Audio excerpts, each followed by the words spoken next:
My name is Neel Gandhi, and I'm one of the creators of Mula, an app that uses machine learning and sentiment analysis of news articles as well as Marquis API financial risk data in order to predict rise and fall of future stock prices. So let's start off with a demo of the app. I'll lock my phone right here, log in, and open the app right here. So at the very start, we're greeted with the portfolio of the user. At the top is a balance that is provided by Capital One's API, which in this case is $297,000. And we're also presented with the stock that the user currently owns. In this case, it's Google and Apple. Let's say you want to add a new stock. We simply press plus button. Let's say we want to buy Microsoft, so MSFT is the name of the stock, and let's say we want to buy one stock. We click buy. And then after a bit of updating, it should be on the portfolio list, as you can see right here.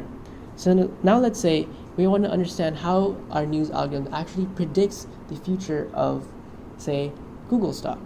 So we click on Google stock, and then currently the news algorithm will be going through a bunch of news articles, and then based on the mathematical model that we have trained, it will be presenting the future stock prices as a plus or minus value. So the predicted result can be shown right here. This is a particularly good one. The predicted result was minus 6.36, and the actual result was minus 6.45.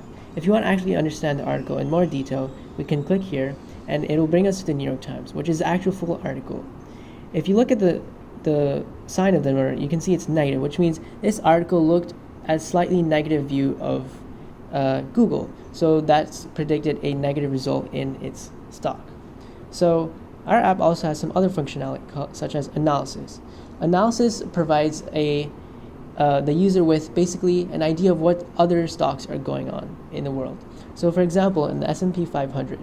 So if you look here, we have what to expect from Apple's product event Tuesday. As you can see, this article had a slightly positive score, which means that its stock is more likely to increase in the near future. If we click on it, we can also access the article. We also finally have the watch list, which is basically where if the user is thinking of purchasing a stock but is not quite sure when to buy a stock or when to sell a stock, they can add it to their watch list. So let's say we want to add the GS, so Goldman Sachs stock right here. We click add, and after a bit of updating, it's right here. We can look at it for more analytics. If we actually want to buy the stock or sell the stock, we can actually do so here after we look at the analytics that will be presented soon. So as you can see here, looks like it's been mostly positive, although it has been slightly negative. It's very neutral. So maybe at this moment we may not want to buy some Goldman Sachs stocks, but maybe in the future we might want to. So we can always click on the articles for more information. Otherwise, we can go back here on our watch list or portfolio, and thank you.